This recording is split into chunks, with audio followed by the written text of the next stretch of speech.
graça e a paz do Senhor Jesus seja contigo, com a tua vida e com a tua cruz. Evangelho de João, capítulo 6. Nós vamos meditar no Evangelho do apóstolo João, capítulo 6. Nós vamos ler dos versículos 48 ao versículo 69. João, capítulo 6, 48 a 69.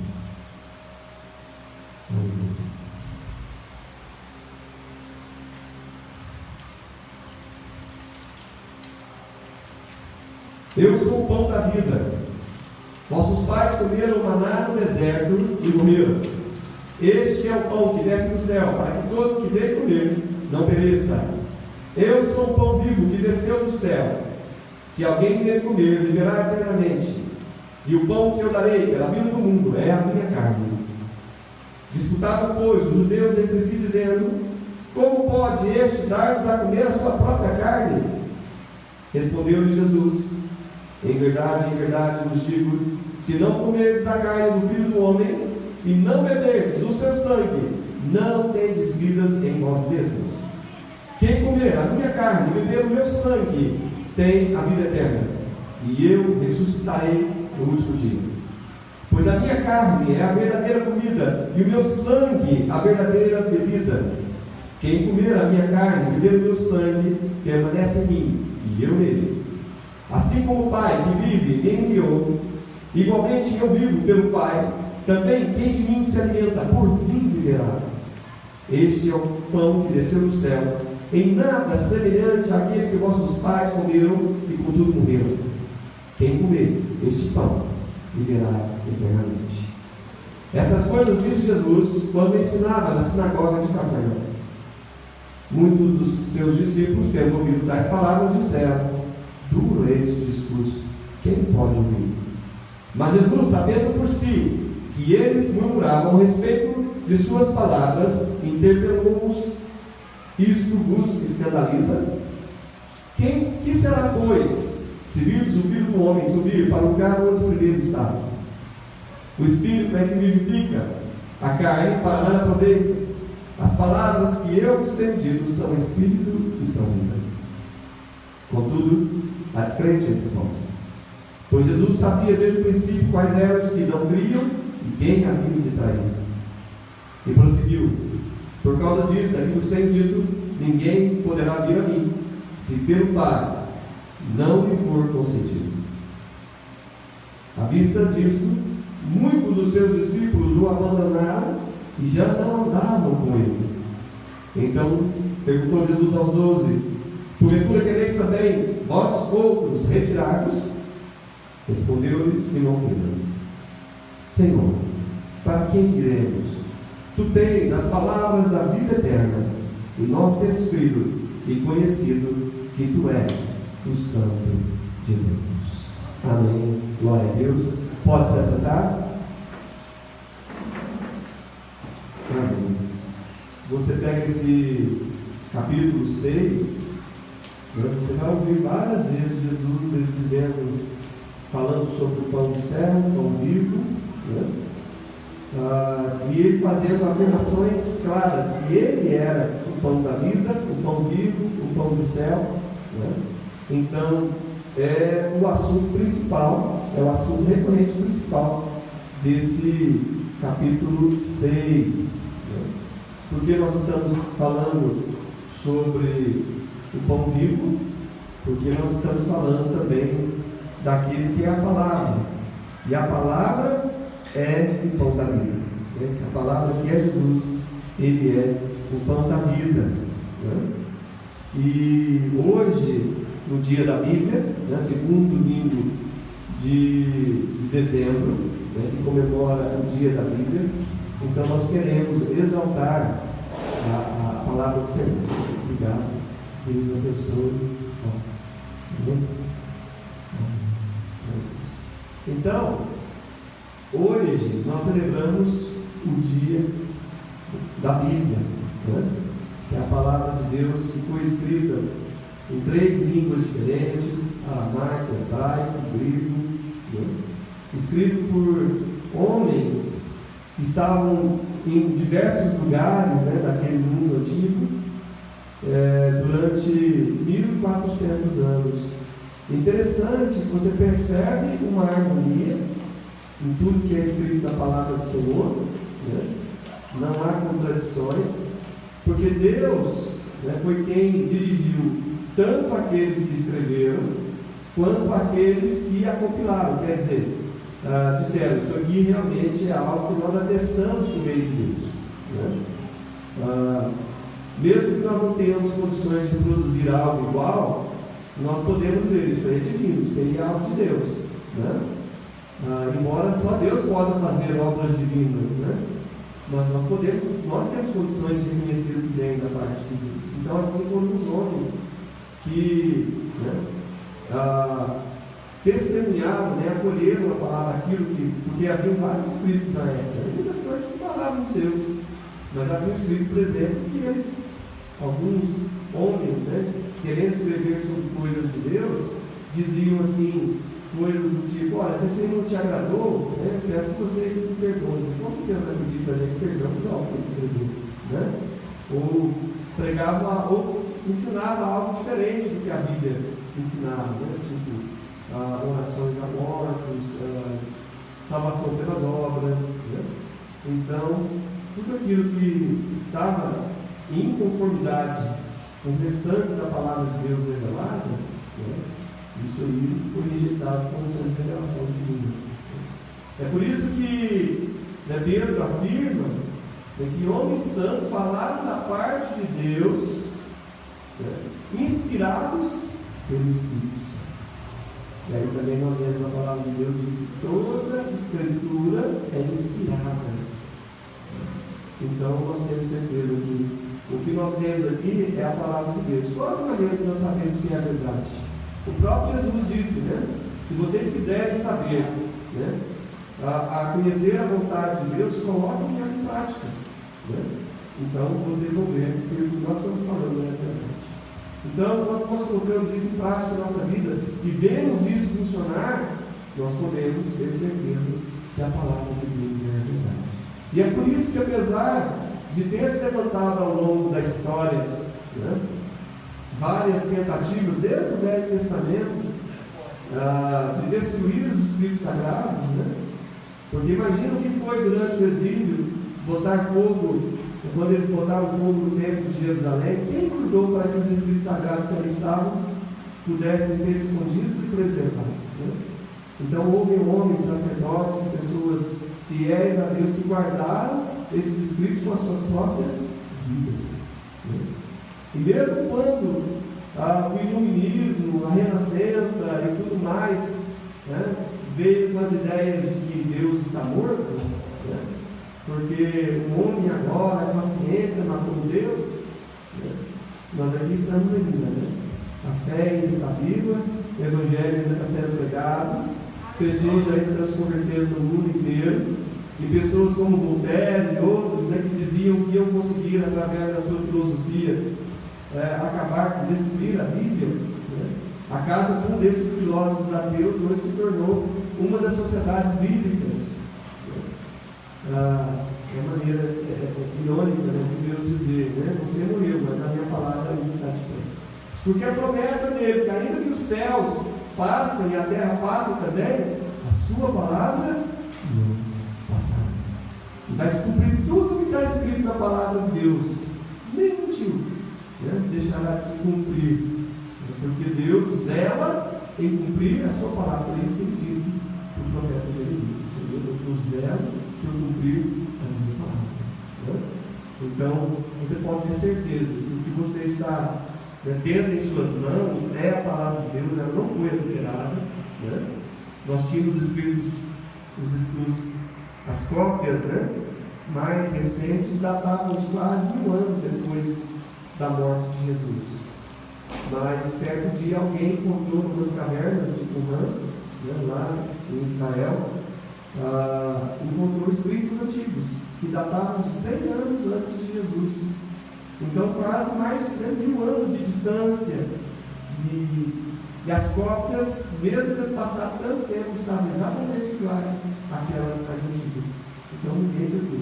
Havia um cuidado tremendo daqueles que confiavam a palavra de Deus, de preservar aquilo que estava nos textos anteriores, né? Então nós temos certeza que os Escritos estão preservados, né? Então a lei é santa, é infalível, é inerrante, indestrutível, palavra de Deus é o que nós temos em nossas mãos. E você está tendo o privilégio que muitos do passado queriam ter e não tiveram, né? De ter aí toda a Bíblia aí junta, né? 39 livros do Velho Testamento, né? Os 27 do Novo, está em suas mãos. E a Bíblia, como a Ana hoje fez com as crianças na escola local, pediu para as duas crianças, né? Buscarem Bíblias pela casa, né? Hoje também é uma leprosa para a gente falar sobre o dia da Bíblia na escola local das crianças, né? As minhas, por exemplo, acharam 9 Bíblias. Ainda tinha mais 3, né, no quartinho que ficava no fundo. Né? Tem outras pessoas aí na igreja também que tinha bastante Bíblia. Eu sei que o pessoal falou, né, e eu estava ouvindo. Né? E não adianta vocês terem 9, 10, 11, 12 Bíblias se você não ler nenhuma delas. Né? Então é importante você ler a palavra de Deus. Né? É até bom, coloca um em cada lugar da casa, e aí você vai ter condição de falar. Eu vou ler agora, eu vou ler a palavra de Deus. Amém, queridos? Mas a palavra de Deus, ela é viva, né? Diz Hebreus que ela é viva e eficaz. E quem poderia encarnar mais uma palavra viva do que o próprio Deus vivo? Né? Pela sua palavra tudo se fez. Ele falou e tudo veio a existir. E quem é a palavra de Deus? É Jesus Cristo.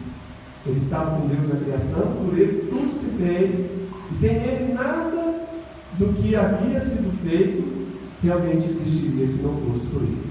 Então, através de Jesus, que é a palavra, né?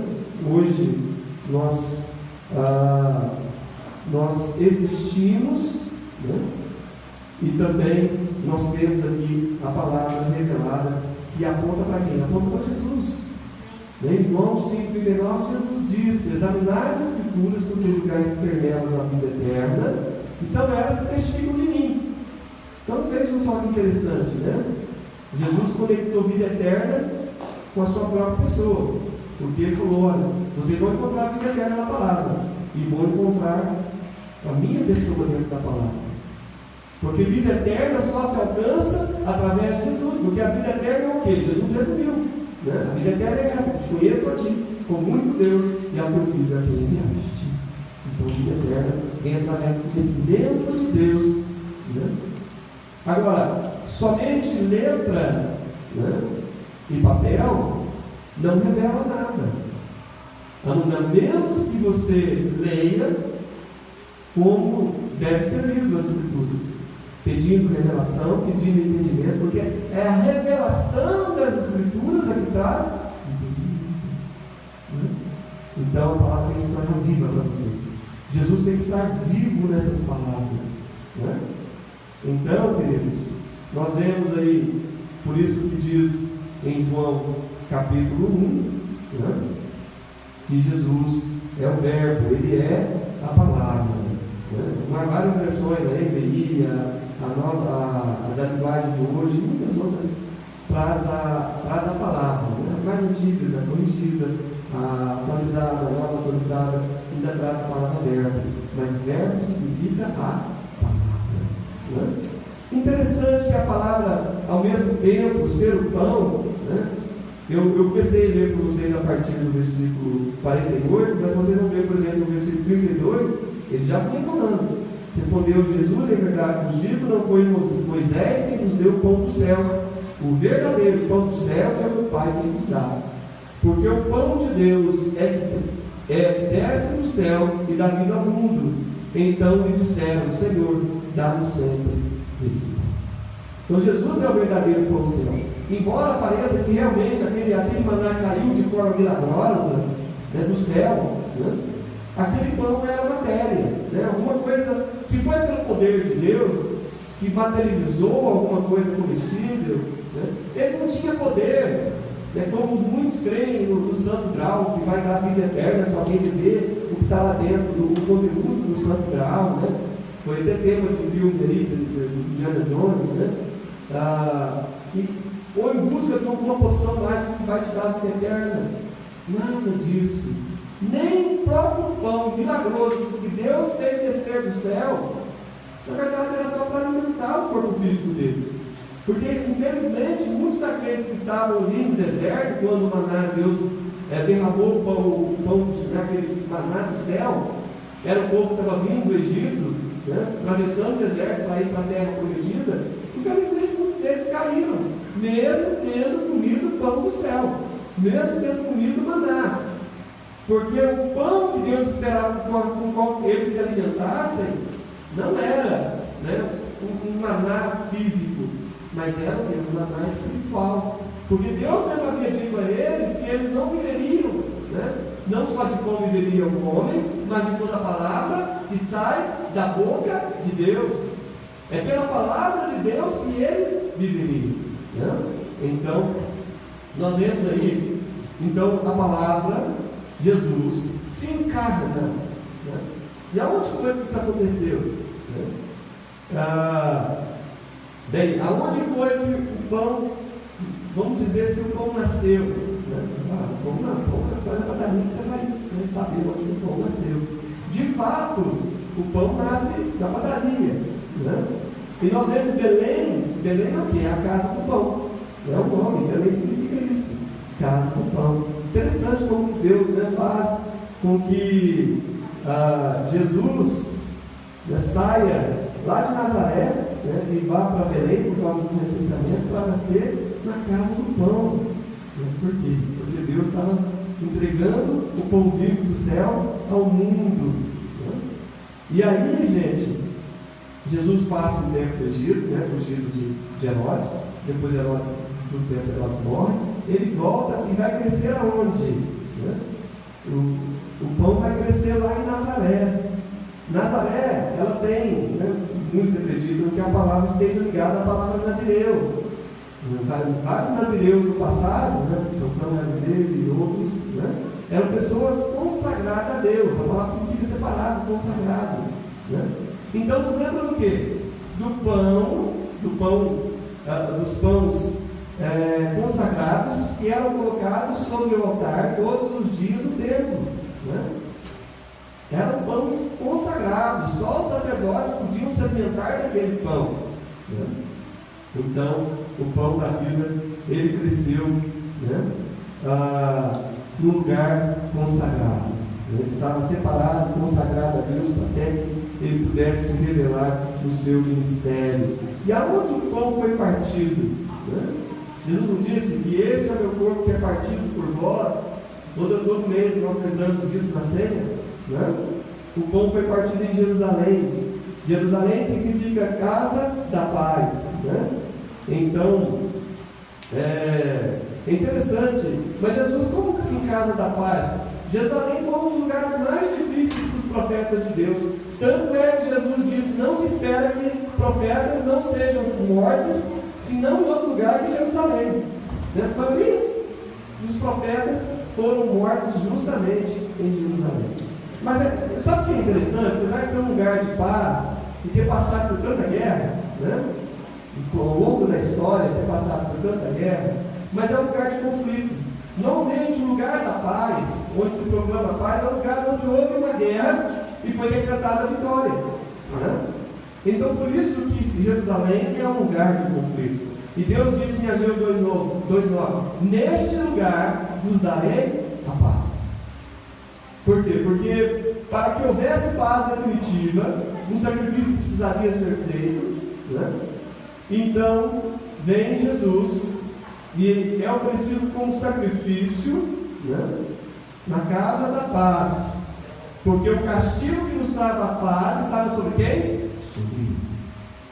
Então, é aquele grande conflito que houve ali entre as forças das trevas, né, e também, né, o nosso Senhor.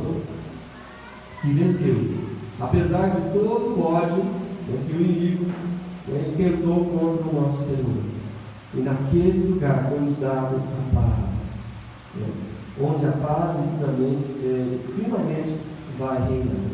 Ele que é a palavra, que foi dado como pão consagrado, pão partido, o seu corpo partido por nós, para que através da sua nova aliança nós pudéssemos ter vidas. Queridos, só Jesus pode satisfazer a real necessidade humana.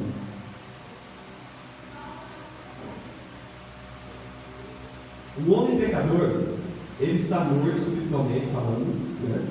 Por isso que a Bíblia diz que não há quem busque, não há quem entenda, não há um sequer. Todos se fizeram inúteis, todos se extraviaram, né? Você vai ver aí adiante que eu vou falar sobre isso.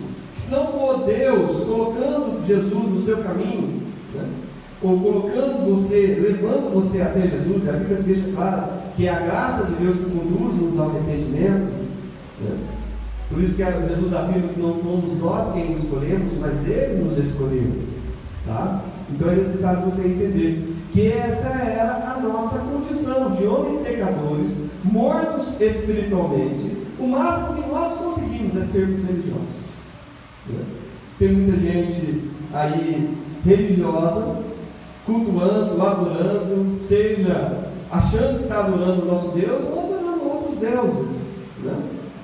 Enfim, o máximo que nós conseguimos é ser religiosos. Se você percebe no texto aí, no versículo 28 até o 30, dirigiram-se, pois, a ele perguntando: que faremos para realizar as obras de Deus? Respondeu Jesus: a obra de Deus é essa, que creai naquele que por ele foi enviado. Então lhe disseram: que sinal fazes para que o vejamos e creiamos em ti? Quais são os teus feitos? Então, queridos, eles estavam interessados em quê? Em sinais. Como isso eu falei na quarta-feira, falei justamente sobre o interesse de muitas vezes os judeus buscarem sinais para que pudessem crer. Muitas vezes Jesus se negou a dar sinais porque sabia que eles já não estavam crendo. E para quem vinha com o coração cheio de fé, Jesus não tinha nenhum problema de se revelar abertamente, como ele fez para o servo de nascença, lá de João capítulo 9, como ele fez para a mulher samaritana, dizendo: este sou eu que falo contigo. Quando ele falar: quando vier o Messias, não sou eu que estou falando com vocês. E quando Jesus era tentado a se provar, Jesus ele ficava indignado. Eu mostrei para vocês nos textos bíblicos na quarta, Jesus ficava indignado com isso.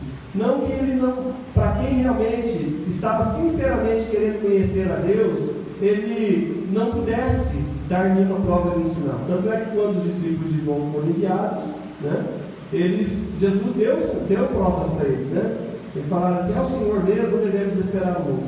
Vem ver, os cegos estão sendo curados, estão vendo, os surdos estão ouvindo, os mudos estão falando, os leprosos estão sendo limpos, os demônios estão sendo expulsos, Então Jesus mostrou para eles, aquilo que estava acontecendo, e o Evangelho está sendo pregado aos pobres, está certo? Mas Jesus, quando ele percebe, porque o texto que nós lemos aí no final, já quase no final do nosso texto, que Jesus sabia quem cria e quem não cria.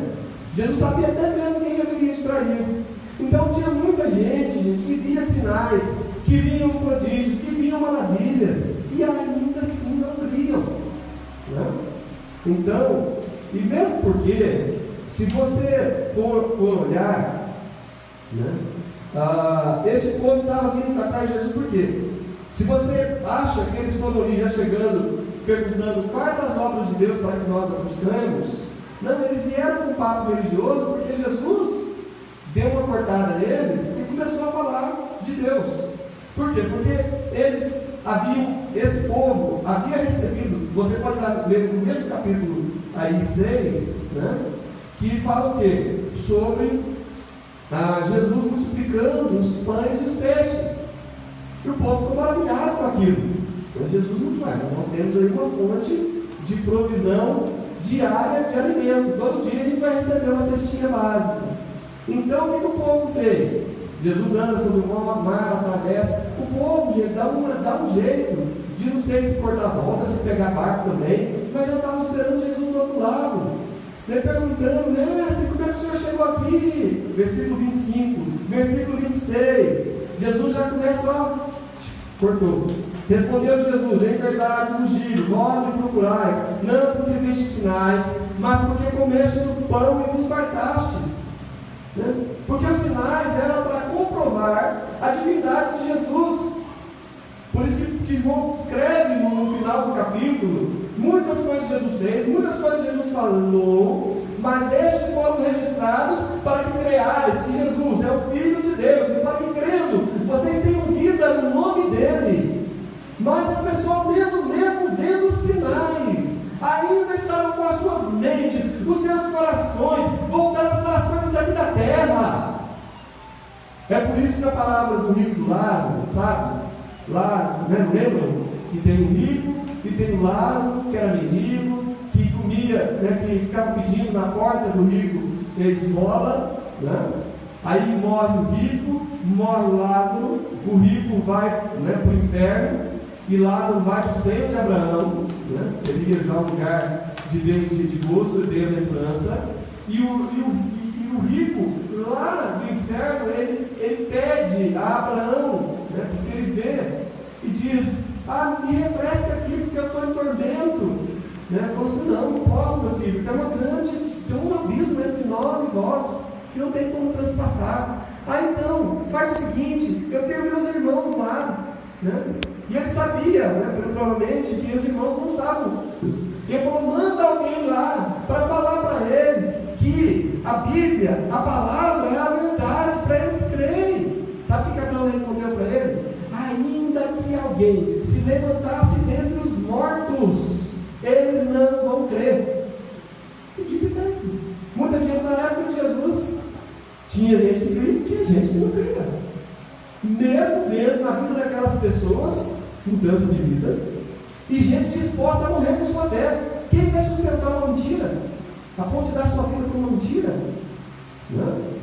Então, queridos, olha, eu vou falar para vocês. Tem gente que vai na igreja, recebe bênção, recebe cura, recebe milagre, né? E continua com sua vida torta, né?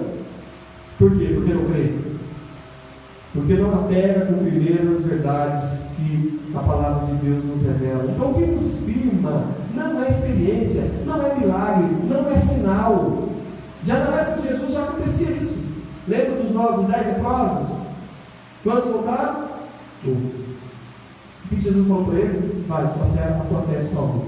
Além de ele receber cura física, ele recebeu também cura espiritual. E os outros poderiam ter recebido também. Por quê? Porque as pessoas estão só pensando nas coisas dessa vida. Mesmo tendo visto o milagre de Jesus, eles disseram assim, Jesus disse para eles assim: vocês não vieram aqui por causa do sinal que vocês viram, não. Vocês vieram porque vocês querem comer pão de novo, vocês querem comer peixe. Acordem, né? Vocês acham que isso é o que é mais importante na vida? Né? Aí eles vêm com uma conversa atravessada. Qual que é a obra de Deus para que a gente? A obra de Deus é que vocês creiam. Deus quer que vocês creiam. Em primeiro lugar, vocês creiam. E aí depois, o que vocês forem fazer vai ser resultado da fé de vocês, né? Então, Jesus disse: mas mostra sinal para a gente. Não tem sinal mais não, né? Então Jesus, né, não deu nenhum sinal. Ele falou: olha, Jesus fala, e aí Jesus entrou com o assunto do pão do céu, né, do pão vivo que desceu do céu. Então, gente, nós estamos vivendo, as pessoas, elas estão pensando só nas necessidades visíveis. Eu estou precisando de cura, eu estou precisando de dinheiro, eu estou precisando de emprego, eu estou precisando disso, daquilo, né? E daquilo outro, né? Mas as pessoas estão ignorantes quanto à sua real necessidade, a coisa mais importante que as pessoas precisam, que é vida espiritual. E é realmente, morto não percebe, né? Morto quando é zumbi, ele vai vivendo uma vida sem se atentar para a sua necessidade espiritual, a não ser que ela seja despertada através do quê? Através da luz. Que a palavra de Deus é que a luz, ela revela, é lâmpada. Não? A pessoa é despertada a sua consciência para uma necessidade que ela não sabia existir. Porque antes de saber existir, a única das coisas que ela preocupava era o seu lazer, sua diversão, seu descanso, seu trabalho, seu dinheiro, sua família, só. E necessidade espiritual, no máximo, vamos ser religiosos, né? Vamos ter uma igreja, ter um lugar para a gente ir, mas Deus quer muito mais do que isso. Né? Então, nós vemos aqui, tanto é que no versículo 34, quando Jesus fala do pão da vida, eles continuaram não entendendo. Senhor, dá-nos sempre desse pão. Poxa, não entendeu, né? Tem igual a mulher samaritana que diz: olha, quem beber dessa água não terá ter sede. A mulher que estava lá no poço, né? Aí Jesus fala: mas quem beber da água que eu lhe der, jamais terá sede eternamente. Aí a mulher pensou: Senhor, me dá dessa água, para nunca mais eu precisar voltar aqui.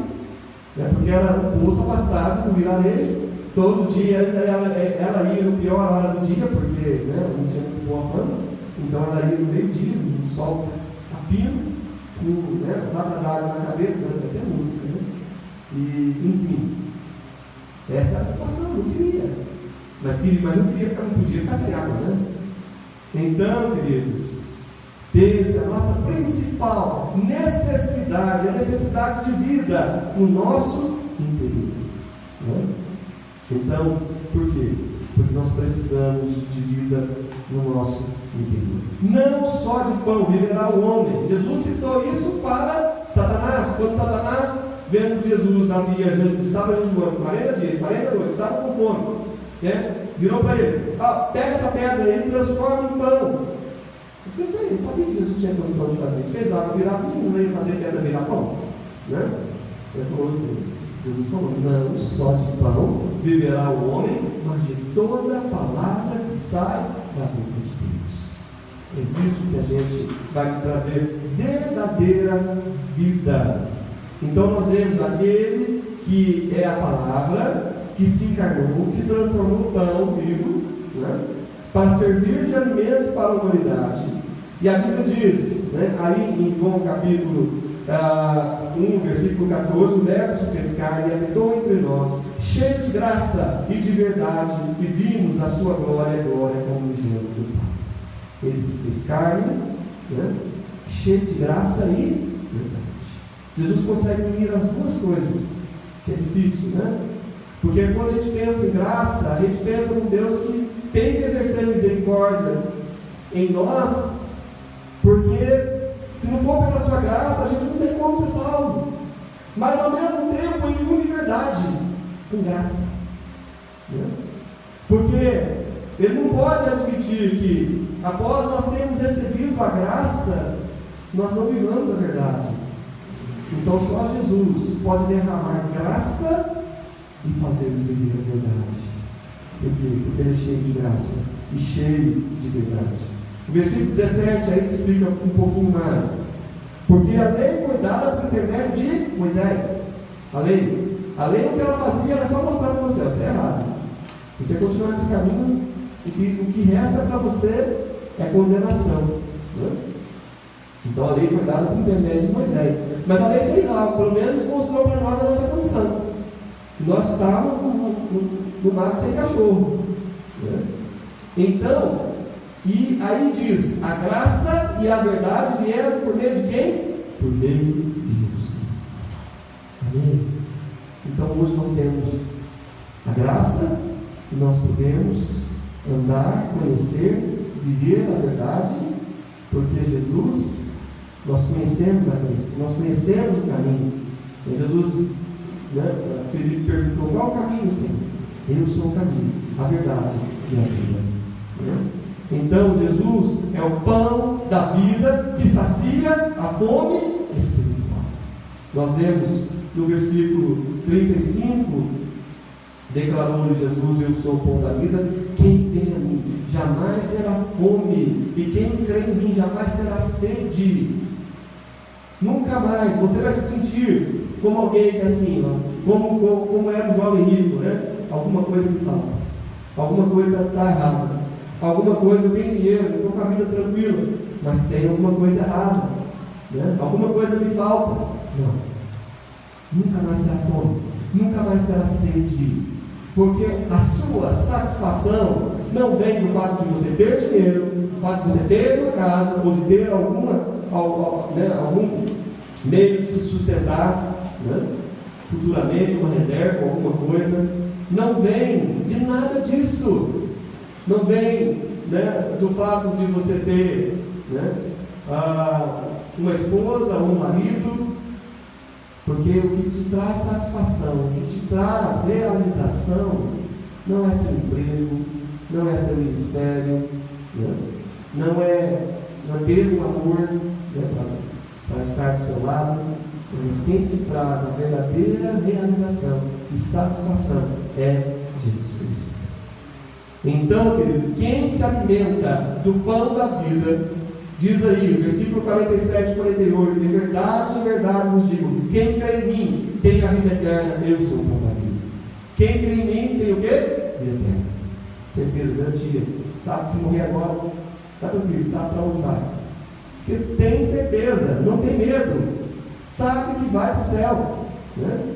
Por causa do que eu faço, que eu deixo de fazer? Não. Por causa da fé, porque eu creio em Cristo, né? Então eu tenho certeza da minha vida. E diz aí, no versículo 50: este é o pão que desceu do céu, para que todo o que dele comer não pereça. Quem se alimenta de Jesus, né? Quem se alimenta de Cristo, o pão da vida, não perece. Isso aí, quando ele está falando dessa morte aqui, não é morte física. Ele está falando é que não vai se perder, né? A gente usa, né, a palavra feia, mas o significado dela é forte, né? Às vezes usa assim, a criança, né, não vai se danar, porque, né, parece palavrão, mas não é, significa, né, perdição eterna, né? Então não use, né, danado, nevasse, danado, coisa desse tipo, né? Por quê? Porque é uma maldição, né? Então não vai, porque não vai perecer eternamente. Essa é a promessa, tá? É a promessa, não perece. E aí diz aí no versículo 53 e 57, não só não perece, né?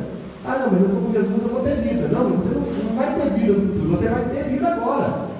53 diz, respondeu Jesus: em verdade vos digo, que se não comerdes a carne do Filho do Homem e não beberdes o seu sangue, não tendes vida em vós mesmos. Quer dizer, quem não se alimenta de Jesus, não está tendo vida. E aí, como que eu vou dizer, né? A intensidade de vida espiritual em você depende da intensidade do quanto você se alimenta de Cristo, tá? Então, quanto mais você se alimenta de Cristo, mais vida você tem, tá? Então, diz aí, vou ler também o versículo 57, que diz assim: assim como o Pai que vive me enviou, igualmente eu vivo pelo Pai. Também quem de mim se alimenta, por mim viverá. Ele está dizendo que para ter vida espiritual precisa ter uma fonte. Jesus disse que a vida dele estava conectada à vida de Jesus. Se alguém só pode ter vida espiritual, isso é, porque Deus é Espírito, você só pode receber combustível espiritual se você estiver conectado a Cristo, está conectado ao Pai, tá? Então é isso que ele está vivendo. Está dizendo aqui: quem de mim se alimenta, através de mim viverá. Então você vai ter vida e vida abundante. Amém? As pessoas vão falar assim: poxa, mas eu passei, eu vou aqui e ali, vou na balada, vou num lugar e no outro, mas aquele cara lá que vai para a igreja parece estar mais feliz do que eu, né? Porque sua vida não depende, né? Não estou falando, né? Eu gosto de churrasco, gosto de divertir, né? Claro, tudo se estiver dentro da vontade de Deus, né? Nada que contraria a vontade do Senhor, né? Mas a nossa satisfação é Cristo. O motivo da nossa alegria é Jesus. A nossa fonte de vida é Jesus. Amém? Então é isso. As pessoas estão vivendo com fome de amor, fome de luz, fome de paz, fome de tudo, né? Como diz uma música aí, do João Alexandre, né? Um cantor evangélico, né? É um escravo da fome a mais. Fome de paz, fome de luz, fome de amor, fome de tudo. Né? Mas quem crê em Jesus jamais terá fome novamente. E aí diz no versículo 54: quem comer a minha carne e beber o meu sangue tem a vida eterna, e eu ressuscitarei no último dia. Interessante, né? O que nós fazemos aí na ceia é um simbolismo de algo que nós devemos fazer diariamente. Né? Que é o que? Este é o corpo, este é o sangue. E quando nós nos alimentamos de Cristo, nós não temos problema também de fazê-lo de forma simbólica, né? Num ritual, mas que deve ser cheio de significado, que deve ser realmente feito consciente. Né? E aí nós podemos, Jesus vai poder dizer para a gente: olha, vocês estão fazendo isso em memória de mim, mas eu vou fazer com vocês de novo, até que eu só vou fazer de novo quando eu estiver com todo mundo de novo, para beber do fruto da videira aí, né, quando estiver no reino do meu Pai. É a promessa, por quê? Porque Ele prometeu vida eterna para nós, uma nova vida. Então, aquele que se alimenta de Cristo, tem muita gente preocupada: mas e se amanhã eu pastar? Se amanhã eu cair? Se amanhã eu cair em pecado e de repente me esfriar? Você tem essa preocupação? Entendeu? Né? Aí no versículo 56 diz assim: ó, quem comer a minha carne e beber o meu sangue permanece em mim e eu nele. Então, quem comer a minha carne e beber o meu sangue permanece em mim e eu nele. A gente não deixa nada, a gente quer tudo de Jesus. A gente come a carne, mas bebe o sangue também. Porque nós queremos tudo de Jesus, absorvê-lo em nossas vidas até o limite, né? E aí você vai permanecer nele e Jesus vai permanecer em você, porque é promessa, né? Então, queridos, essa palavra, o Verbo encarnado, que é o pão vivo, ele é a palavra que cura. Quantos de nós aí estamos sendo vitimados pelas lembranças do passado, ou por lembranças que podem ser, às vezes, até mesmo recentes, mas que são dolorosas, né? E que estamos precisando de sermos curados de nossos traumas, curados de nossas preocupações, ansiedades, inquietações e diversas outras coisas. Porque muitas vezes nós estamos deixando de nos alimentar da palavra para alimentar de outras coisas que fazem mal. E a palavra de Deus diz, no versículo 18 do Salmo 117: a sua alma aborreceu toda sorte de comida, e chegaram às portas da morte. Né? Diz aí a palavra de Deus. E aí no versículo 20 diz: enviou-lhes a sua palavra e os sarou, e livrou-lhes do que ele eras mortal. Se aborreceram de toda sorte de comida, e estavam ali às portas da morte, mas o Senhor enviou a sua palavra daquilo que quisera mortal. Amém. E aí nós recebemos cura, porque a palavra de Deus diz no Salmo 19 que ela restaura a alma, ela alegra o coração, ela ilumina os olhos.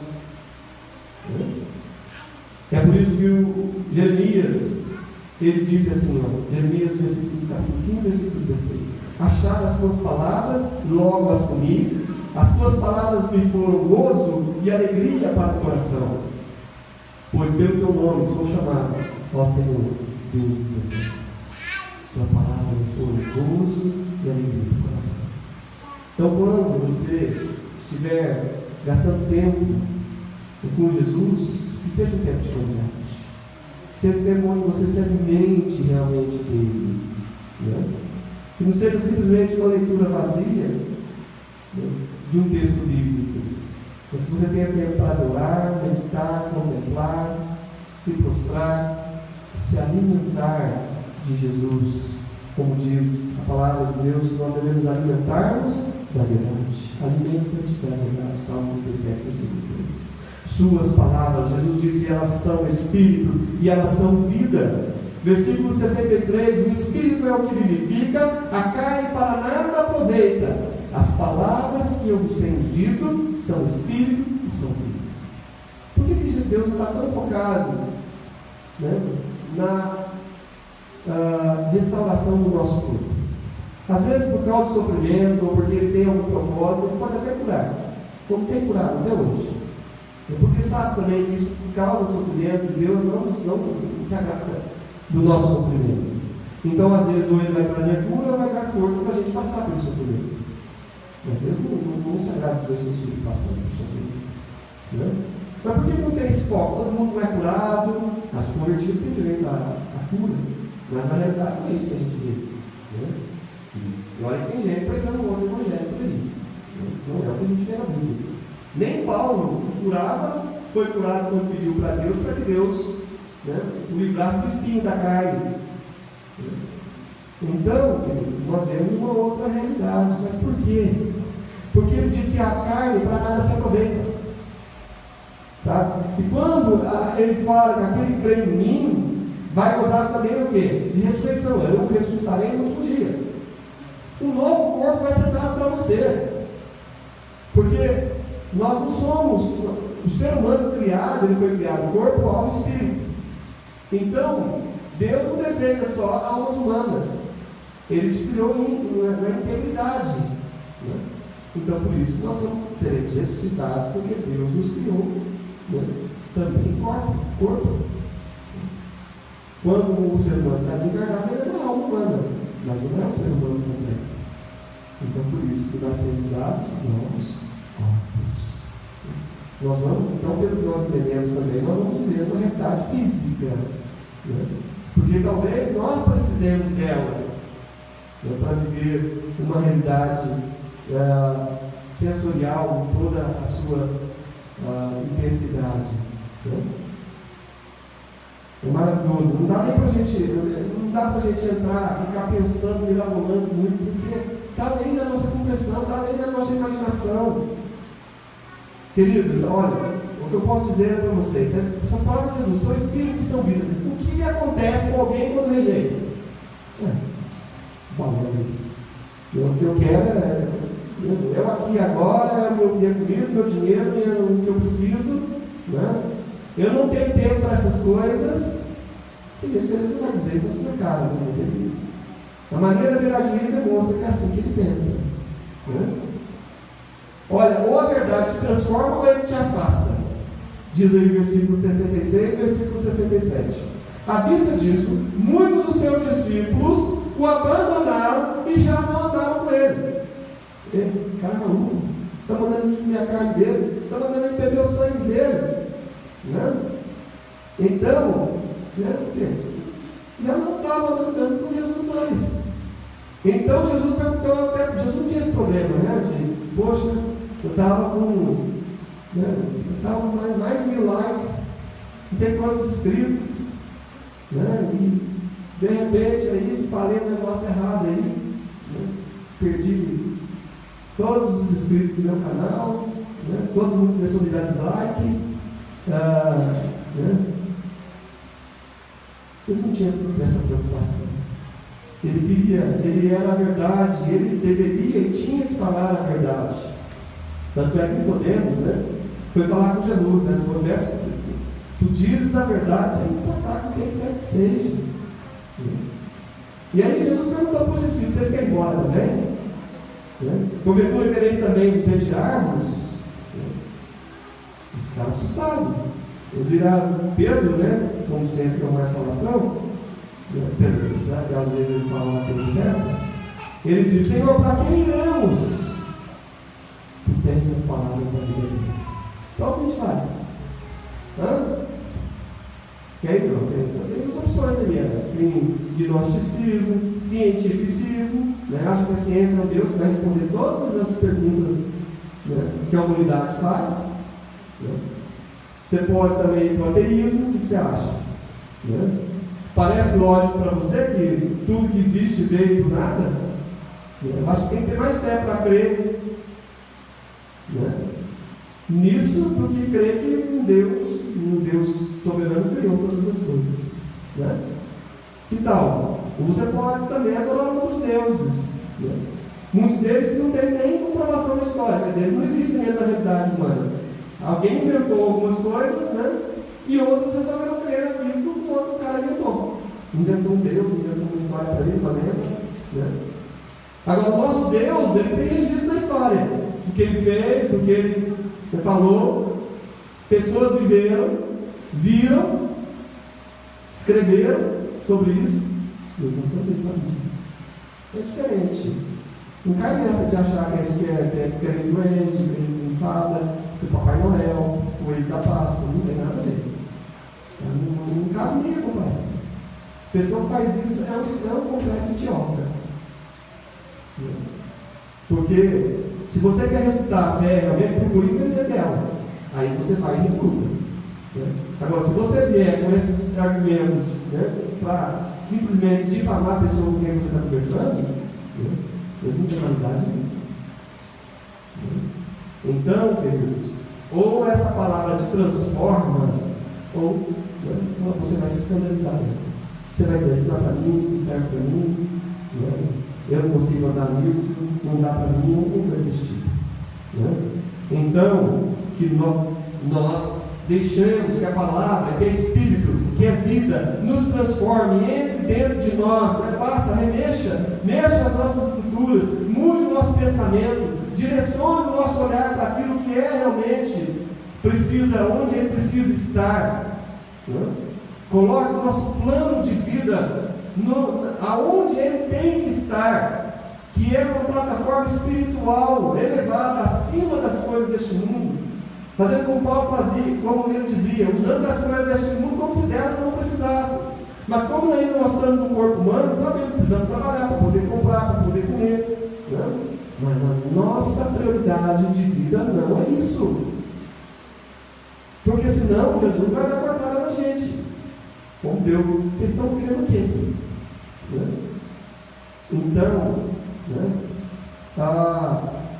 nós devemos nos voltar para aquele que é a palavra. Versículo 68. Só tem as palavras da vida eterna. E ele disse: nós temos crido e conhecido. Crido e conhecido. Duas coisas importantes que ele falou. Que ele convenceu Jesus. Então tá bom, vocês podem ficar. Por quê? Crido, conhecido. Nós estamos aqui porque nós queremos conhecer. E porque nós temos conhecido e temos crido. E porque nós temos crido, nós queremos conhecer mais. Porque a palavra de Deus diz lá em Oséias 6,3: conheçamos e prossigamos em conhecer o Senhor. Então o cara, quando já acha que está, não, eu conheço, vem com esse texto bíblico de novo. Quantas vezes o pastor já pregou disso? Vem com essa história bíblica de novo. Mas eu ouvi isso um monte de vezes. É sinal que a fonte está se esgotando para você. A Bíblia não está tendo nenhum impacto novo, não está trazendo nada de novo. É sinal que talvez você conheça, mas não está caindo mais. E o que Pedro disse, nós temos crido por isso. Porque a palavra, sempre Jesus usa crer, ele fala, crer no presente. Crer. Todo aquele que me crê, todo aquele que crê, tem que crer. Crê hoje, crê amanhã, depois da manhã tem que crer também. Porque o justo vive pela fé. Então o crer tem que valer para todo dia. Até o fim da minha vida tem que estar crendo. Amém? E aí, querido, olha que beleza, hein? Fechou o olhinho. Diz Paulo, a ideia lá de quando Paulo fala, que entre estar aqui e estar com Cristo é muito mais, para mim, seria muito melhor estar com Cristo. Da ideia de fechar o olho, você fechou o olho, abriu, já está na presença de Jesus. Por quê? Porque ele é fiel para cumprir as suas promessas. Ele disse: se não fosse assim, eu não teria dito para vocês. Por que Jesus usou esse argumento? Porque ele falou: eu menti para vocês alguma vez? Ele já falou no final do seu ministério. Então ele disse o seguinte: se até agora eu fui fiel com vocês, eu tenho motivo para estar mentindo? Eu estive lá, eu sei como é que é. Jesus várias vezes ele disse isso para as pessoas. Ninguém conhece a realidade do celestial senão o Filho que lá esteve. Então Jesus sabe o que está falando. Então Jesus falou: se não fosse assim, eu não tinha falado para vocês. Na casa do meu pai há muitas moradas, e eu estou indo para preparar lugar para vocês. Amém, queridos? Então nós temos vida no nome de Jesus, porque nos alimentamos da palavra, que é o próprio Cristo, o pão vivo que desceu do céu. Amém? Glória a Deus, aleluia.